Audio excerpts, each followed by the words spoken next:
Hi guys, welcome back to an explore literature. इस video के अंदर हम डिस्कस कर रहे हैं यूरोपियन क्लासिकल लिटरेचर के प्रीवियस ईयर क्वेश्चंस। तो आई होप आपने पूरी प्लेलिस्ट देख ली होगी यूरोपियन क्लासिकल लिटरेचर के टॉपिक्स की, और वो आपको सारे समझ भी आ गए होंगे। उनमें कोई भी क्वेश्चन क्वेरी है तो इसके कमेंट बॉक्स में पूछ लेना, या फिर you can email me, text me और इंस्टाग्राम, टेलीग्राम, व्हाट्सएप, जहाँ पे भी आपको करना है। तो उन ग्रुप्स में भी आप पूछ सकते हैं। और अगर आपने चैनल को सब्सक्राइब नहीं करा है तो प्लीज़ वो भी कर लो, and also share this video with your friends. अपने क्लास ग्रुप्स में अपने फ्रेंड्स के पास भी शेयर कर दो। ऑलराइट, अब ज़्यादा समय ना वेस्ट करते हुए करते हैं वीडियो को शुरू। तो ये लास्ट ईयर का पेपर है जिसमें ये सारे क्वेश्चंस थे। Write a short note on chorus in Antigone, short note on Ismene in Antigone, discuss role of magistrate in Lysistrata, short note on Acropolis in Lysistrata, discuss what happens to Odysseus in Seka Island, role of Melanthius in Odyssey, how Sophocles explored the tension that exists between law of nature and law of state, discuss how Creon's haemorrhagia involves him in suffering no less painful than the suffering Antigone endures at the result of her own haemorrhagia, discuss how the criticism of war in Lystrata is also a criticism of patriarchy and avaricious accumulation of wealth. How does Lystrata use comedy to provide commentary on serious issue? Discuss Telecammus travels to Pylos and Sparta as discussed in Odyssey. Analyze the use of epic convention in Odyssey. Examine Aristotle's understanding of epic in relation to Odyssey.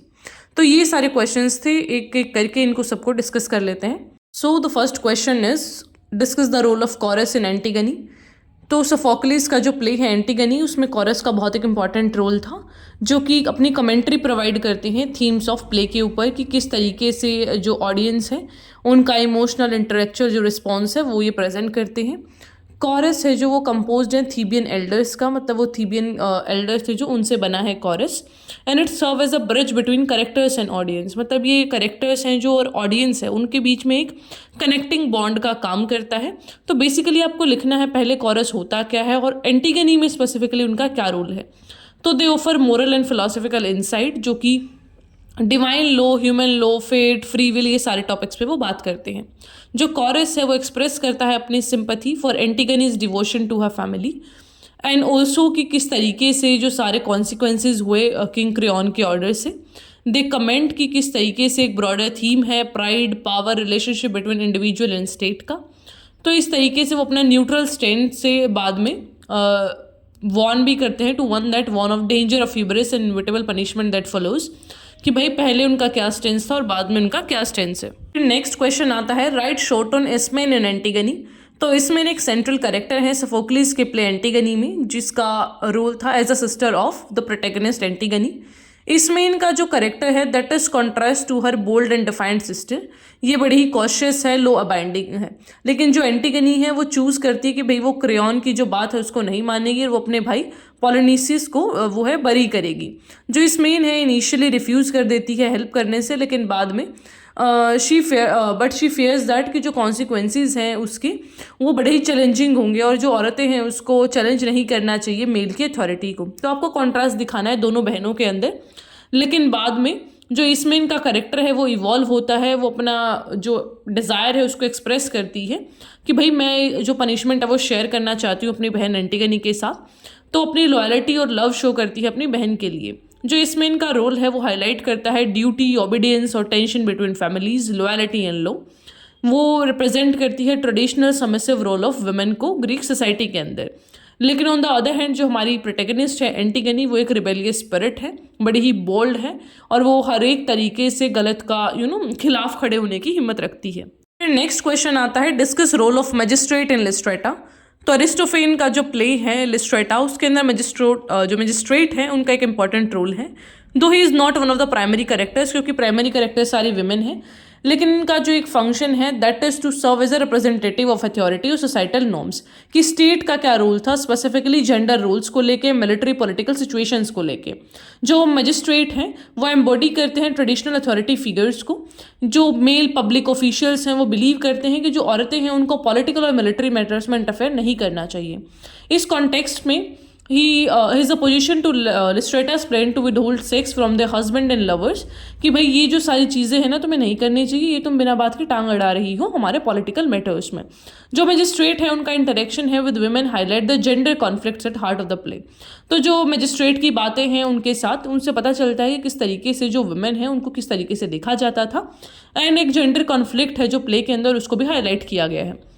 He is skeptical, dismissive of women's action with contrast to determination of strategic intelligence shown by Lystrata।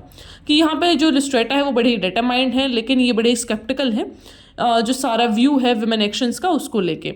When the women take control of Acropolis to secure the state treasury and refuse to fulfill their marital duties, जो magistrate है represent the forces trying to maintain the status quo। कि जो magistrate है वो male dominance को show करता है, and he also tries to uphold that कि भाई औरतें ऐसा नहीं कर सकती, भाई तुम तमीज से बिहेव करो, and this is not how things work. आपको अपने डोमेन में काम करना चाहिए, आप बाहर आके बिना मतलब कि पॉलिटिक्स, सोशल लाइफ, इन सारी चीज़ों के बारे में मत सोचो। Now the next question is short note on Acropolis in Lysistrata. तो जो एक्रोपोलिस है वो एक सेंट्रल और सिम्बॉलिक जो लोकेशन है, ये जो सारी औरतें हैं वो सीज कर लेती हैं इस पार्ट को, एंड इसको सीज करने का मतलब था कि आपका वहाँ पे क्या है, पूरा कंट्रोल हो जा रहा है स्टेट की अथॉरिटी के ऊपर। By occupying the Acropolis which houses Athens treasury, they prevent man from accessing funds, कि भैया फंड्स भी नहीं ले सकते हैं बिकॉज वहीं पे थी सारी ट्रेजरी। तो बड़ा ही एक बोल्ड एक्शन था ताकि वो अपनी वुमेन पावर को असर्ट कर सके, हाईलाइट कर सके पॉलिटिकल कंट्रोल और रेजिस्टेंस को। एक्रोपोलिस एक सीक्रेट और आइकॉनिक साइट है एथेंस के अंदर, और इसलिए जो सारी वुमेन है उन्होंने इसको अपना रेवोल्यूशनरी स्टेज भी घोषित कर दिया था प्ले में। So this is the importance of Acropolis. फिर नेक्स्ट क्वेश्चन आता है डिस्कस व्हाट हैपेंस टू ओडिसिस इन सेका आइलैंड। तो ये जो था सेका आइलैंड वो एइया का प्लेस था, she was a goddess sorceress there. तो अब ये जो पूरा आपको बताना है वहाँ पे हुआ क्या था। तो ओडिसिस और उनके जो आदमी हैं वो यहाँ पे लैंड करते हैं एइया के आइलैंड पे, और वो अनअवेयर हैं कि भाई ये जो होम है सॉर्सरेस का, सॉर्सरेस बेसिकली होता है जादूगरनी टाइप। तो जो अब ये एइया हैं वो ट्रांसफॉर्म कर सकती हैं आदमियों को एनिमल में। Odysseus sends a scouting part led by this man explore the island, they encounter सेक who use a magical potion to turn them into pigs after luring them into her home with food. तो अब वो इनको क्या कर देती हैं, pig में कन्वर्ट कर देती हैं, गाइडेड बाय गॉड हर्निस। तो ये सारा आपको बताना है, मैंने इसको बड़ी डिटेल में डिस्कस करा है, और इन सारी चीज़ों को दोबारा डिस्कस करने का वैसे कोई फ़ायदा नहीं है, बट स्टिल हम थोड़ा सा पॉइंटर्स में इसको डिस्कस कर लेते हैं। कि जो सेक है वो वेलकम करती हैं ओडिसिस को and his crew, and later उनको फिर बाद में क्या कर देती हैं, ट्रांसफॉर्म बैक कर देती हैं ह्यूमंस में ही। तो किस तरीके से उनका ये सारा जो रोल था वो आपको एक्सप्लेन कर देना है। और दिस इज़ नॉट कि पिछली बार ये क्वेश्चन पूछ लिया तो अब की बार भी यही आएगा, उनका कहीं और का रोल आ सकता है कि उस आइलैंड पे उन्होंने कैसे अपनी ज़िंदगी गुजारी, कैसा क्या उनका एक्सपीरियंस था, तो वो सारी चीज़ें भी आप पॉइंटर्स में बना के रखिएगा। Now the next question is role of Melanthius in Odyssey. तो जो मेलेंथियस है उनका क्या रोल है, वो एक डिसलॉयल आदमी थे इनको लेके, ओडिसी को लेके, और वो एक माइनर एंटेगनिस्ट हैं जो कि सूटर्स में थे क्वीन फिलेनोप के, मतलब जो बाद में उनसे शादी करने के लिए जो भी उनको पीछा कर रहे थे, दे वर द सूटर्स। पीछा तो नहीं, we can say the people who were asking her out, इस तरीके से। And his actions and personality stand in stark contrast to other loyal servants, जो और लॉयल सर्वेंट्स थे उनके अपोजिट था ये आदमी। जो मेलेंथियस था वो बिट्रे करता है ओडिसिस को क्योंकि वो हेल्प करता है सूटर्स की।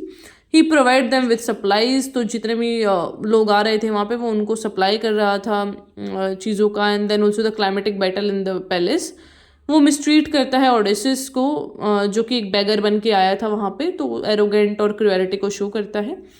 After Odysseus defies the suitors, जो मेलेंथियस है is subjected to gruesome punishment, तो बाद में फिर इसको मार दिया जाता है।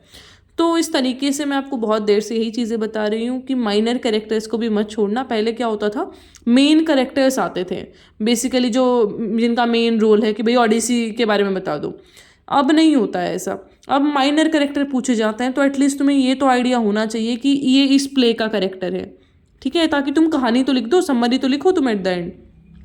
तो एटलीस्ट इनका सारा एक लिस्ट बना लो कि ओडिसी में ये सारे कैरेक्टर हैं, नेक्स्ट में ये सारे कैरेक्टर्स हैं, तो इस तरीके से एक रिकॉर्ड रखो अपने पास। नेक्स्ट क्वेश्चन आता है how Sophocles explore the tension that exist between the law of nature and law of state.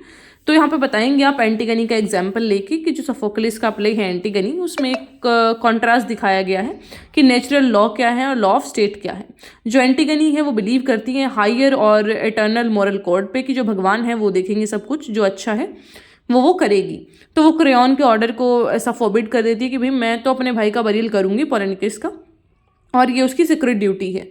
Her famous line, I obey the laws of heaven rather than the laws of man, ये बड़ी important line है। तो आप इसके ही इर्द गिर्द सारा answer लिखेंगे, इसको भी कोट कर देना अगर याद रहती है तो उसका जो कमिटमेंट था डिवाइन लॉ पे वो दिखाना है आपको। On the other hand crayon जो कि उसके फादर थे, किंग थे, उसका भी फिर आपको दिखाना है कि वो कैसे लॉ ऑफ स्टेट को सुप्रीम मानता था। तो यहाँ आप बताएंगे कि जो क्रेयॉन था किंग ऑफ थीव्स, वो प्रायोरिटाइज करता था पॉलिटिकल स्टेबिलिटी को, अथॉरिटी ऑफ स्टेट को, and he also decrees the Polynices जिसने अटैक करा था थीव्स पे, मतलब एक ट्रेटर था वो। तो वो सारी चीज़ें आपको बतानी है कि भाई इसके लिए तो रूल ऑफ लॉ इंपॉर्टेंट था, लेकिन एंटीगनी के लिए rule of law of nature important था। तो ये दोनों चीज़ें आप बता देना, कॉन्ट्रैक्ट्स करके दिखा देना। और ये वीडियो ज़्यादा लंबी ना हो इसलिए बाकी सारे जो क्वेश्चंस हैं हम नेक्स्ट पार्ट में डिस्कस करेंगे, बिकॉज फिर अपलोड होने में दिक्कत आती है बहुत ज़्यादा। Alright, so that's it. I will see कि कितना कुछ रिस्पॉन्स रहता है इस वाले पार्ट पे, तभी सेकंड पार्ट अपलोड करेंगे, वरना फिर कोई फ़ायदा नहीं है if you people are not interested in to it. So me putting a lot of efforts, तो वो चीज़ें लॉजिकल नहीं होती हैं। तो विल सी द रिस्पॉन्स बाद में बना देंगे। All right, so I will meet the next video. Till then take care, stay happy, stay healthy.